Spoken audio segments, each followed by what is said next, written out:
제19장 한 점 푸르른 땅.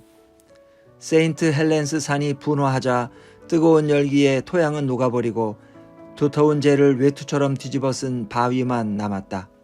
산림청 학자들은 얼마나 오랜 세월이 흘러야 거기서 생명체가 자랄지 의아해했다. 그러던 어느 날 폐허 속 땅 한떼기에 야생화, 양치류, 잔디 등이 뿌리를 튼튼히 받고 무성하게 자란 모습이 한 공원 직원의 눈에 띄었다. 등골이 오싹한 사실을 알게 된 것은 잠시 후였다. 풀이 자란 땅은 고라니 모양을 하고 있었다. 고라니가 재에 묻힌 자리에 유기물이 생겼고 식물은 거기서 싹을 틔운 것이다. 그때부터 산림학자들은 죽은 야생동물의 수를 헤아리는 보조수단으로 풀이 무성한 곳을 찾아다녔다. 사회가 부패하기 시작한 지 오랜 후에도 이전 생활의 흔적은 계속 모습을 드러낸다. 인간은 로버트 벨라의 말로 마음의 습관, 즉 과거의 도덕적 관습에 이유도 모른 채 집착한다. 세인트 헬렌스 산의 황량한 산자락에 점점이 찍힌 동물 모양처럼 제대로 심겨진 그런 관습이 메마른 사냐에 생명을 가져온다. 한 점 푸르른 땅에서 생명이 싹튼 곳, 즉 소수의 헌신된 그리스도인들이 사회 전체에 은혜를 끼쳤던 곳의 한 예로 빅토리아 시대의 영국을 꼽을 수 있다. 그때는 식민지의 노예가 많고 아이들이 공장일에 고용되며 도시는 지저분하기 짝이 없던 암울한 시기였다. 언제나 그렇듯 변화는 위에서 지시된 것이 아니라 아래로부터 시작되었다. 그 19세기 영국에는 500개에 가까운 자선단체가 생겨났으며 그중 최소 4분의 3이 복음주의적으로 운영되고 있었다. 찰스 시므온, 윌리엄 윌버포스 등 소수의 헌신된 그리스도인이 모여 만든 클래펌 당의 회원 중 5명이 국회의원으로 뽑혔다.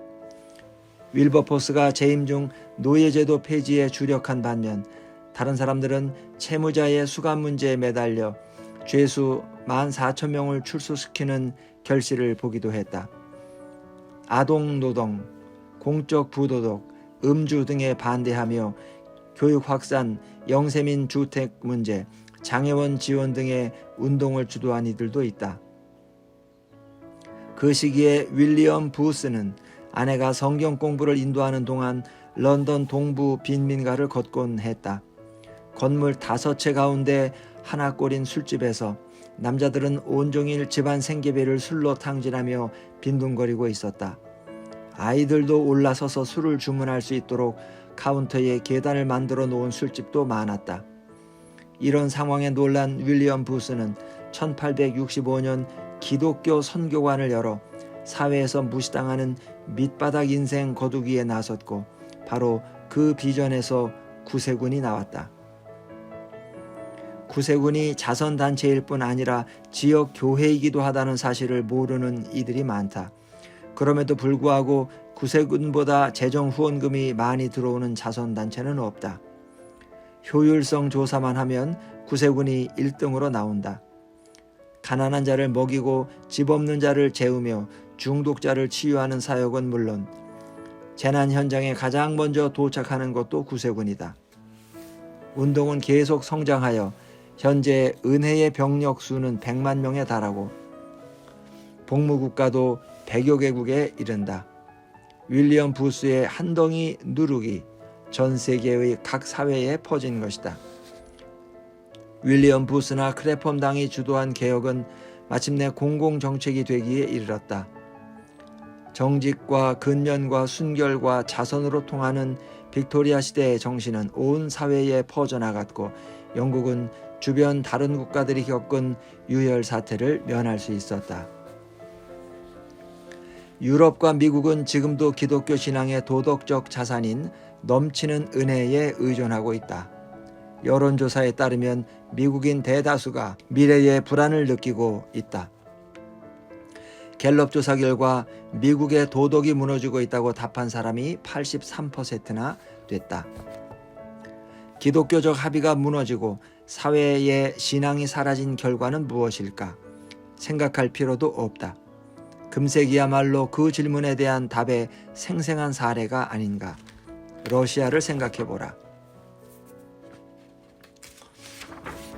공산정부는 역사상 유례없는 반종교적 광포함으로 러시아의 유산을 짓밟았다. 교회와 사원과 회당을 파괴하고 자녀에 대한 종교 교육을 금하고 신학교와 수도원을 폐쇄하고 성직자를 옥에 가두어 죽였다.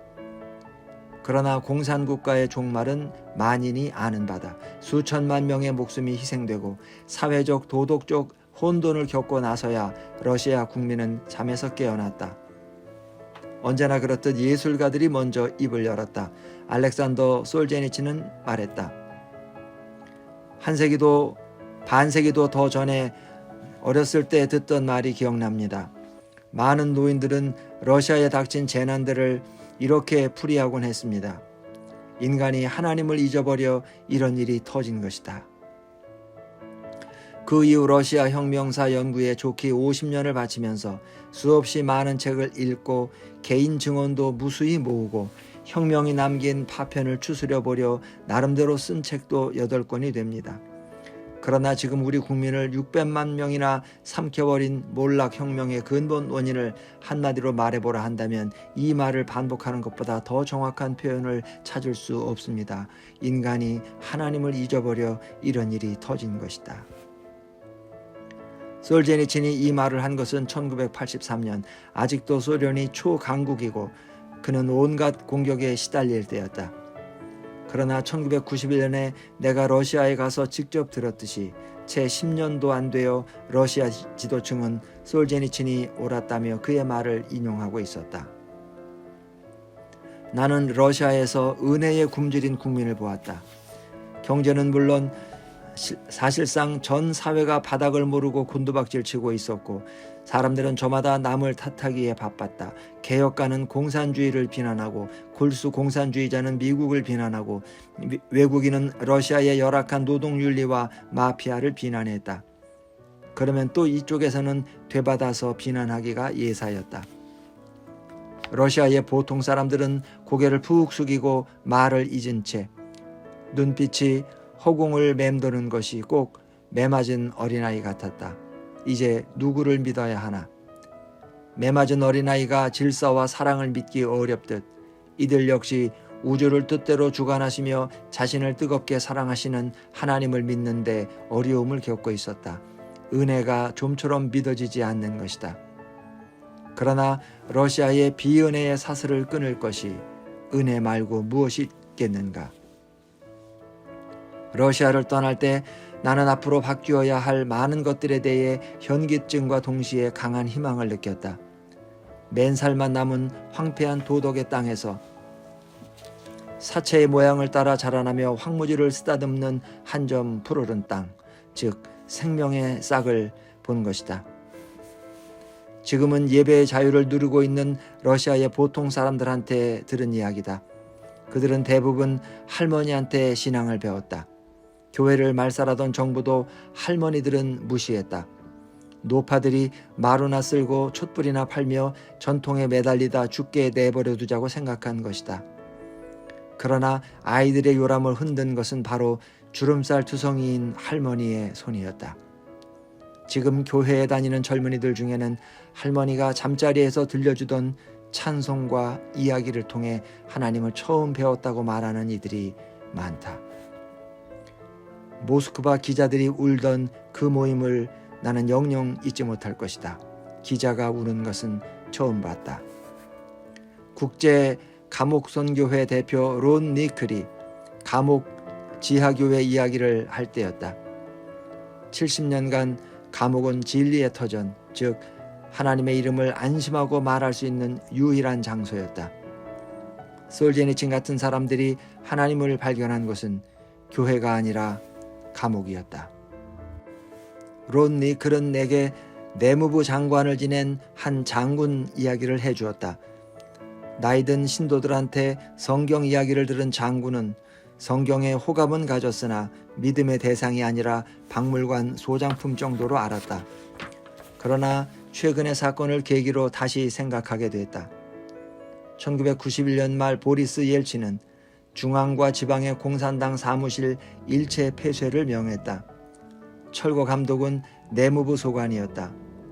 장군은 사무실 폐쇄의 직접 피해자인데도 폐쇄에 반대한 당 간부가 한 명도 없었다며 70년 동안이나 계속된 교회 파괴 및 신앙 일소 운동과 너무 다르다고 했다.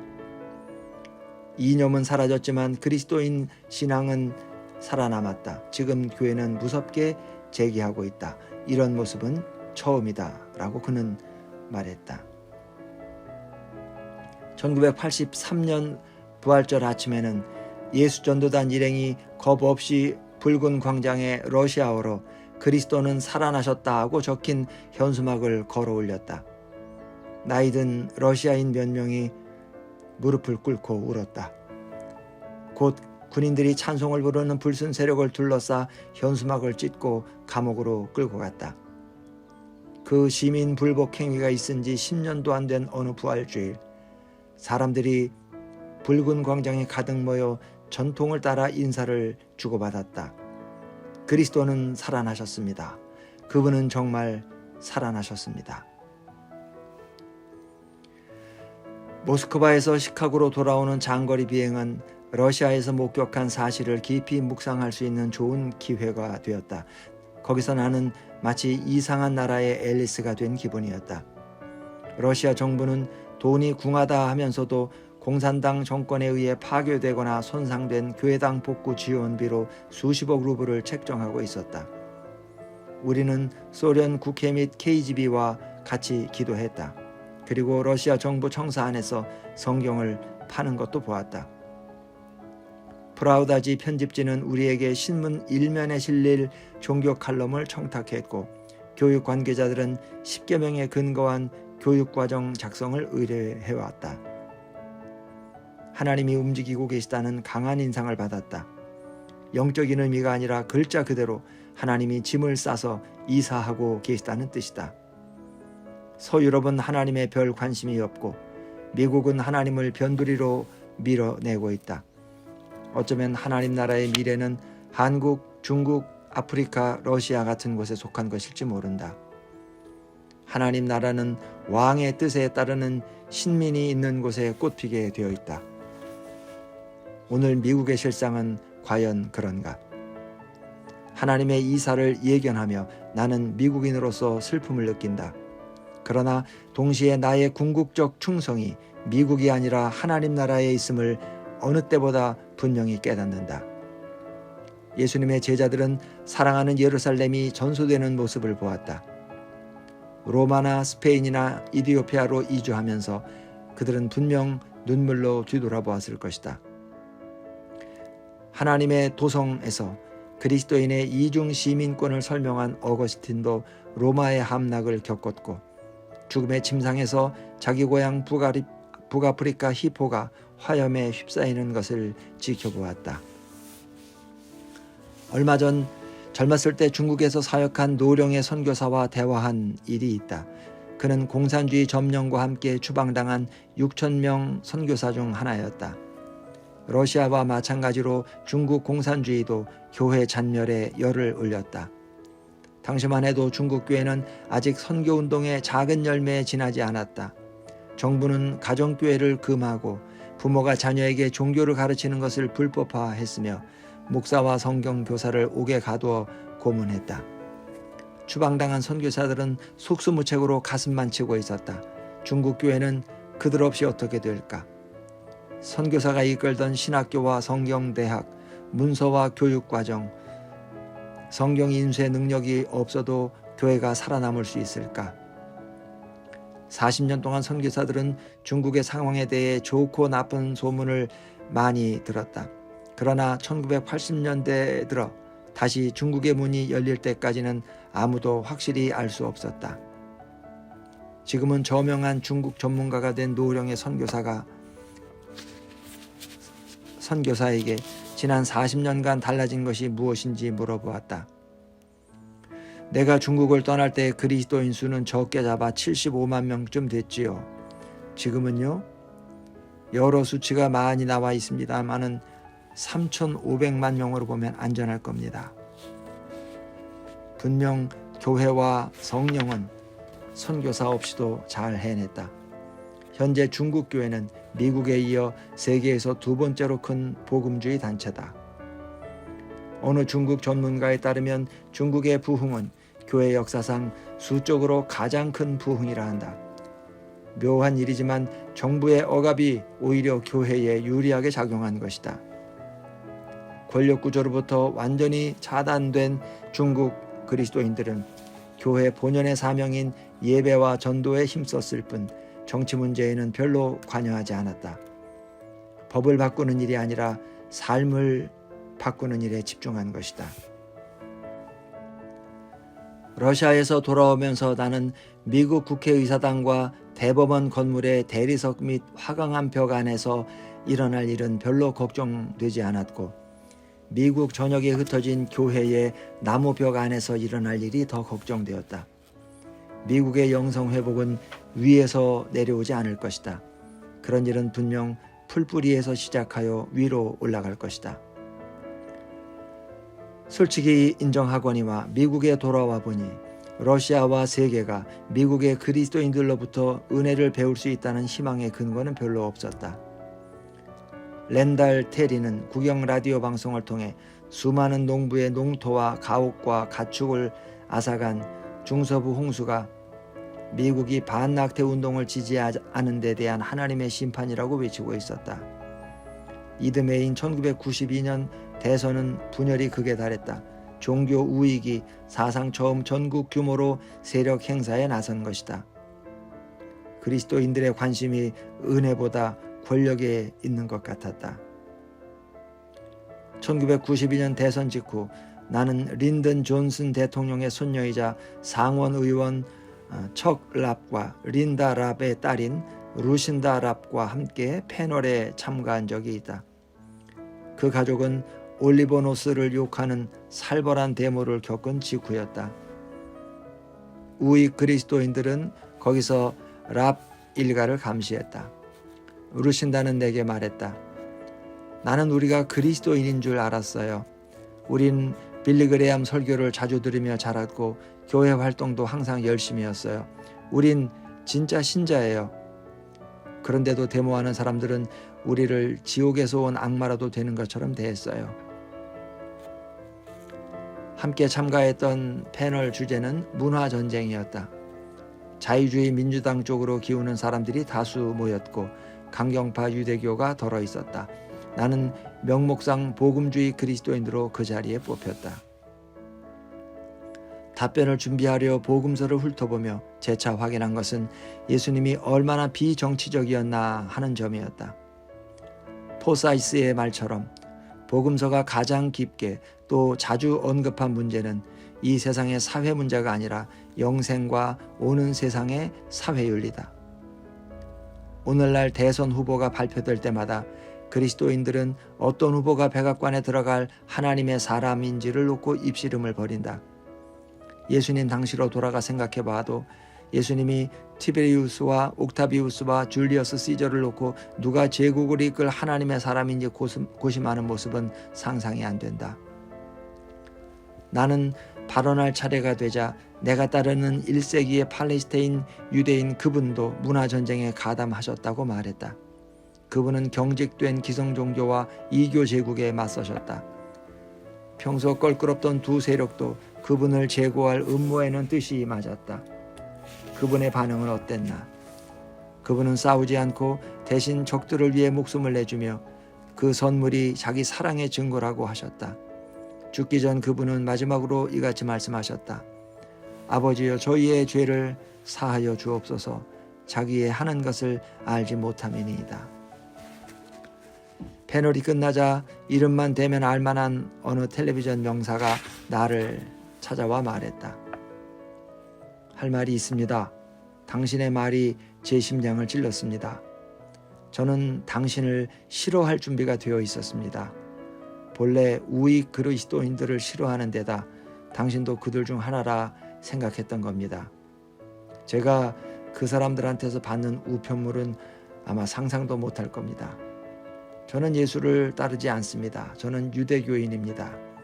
그러나 예수가 적을 용서했다는 당신 이야기를 듣고 내가 그 정신과 얼마나 먼지 깨달았습니다. 저는 적들, 특히 우익 그리스도인들과 싸울 줄만 알지 용서를 모릅니다. 예수의 정신에서 배울 게 많습니다. 그 명사의 삶 속에서 느리지만 확연하게 은혜의 영유가 일기 시작했다.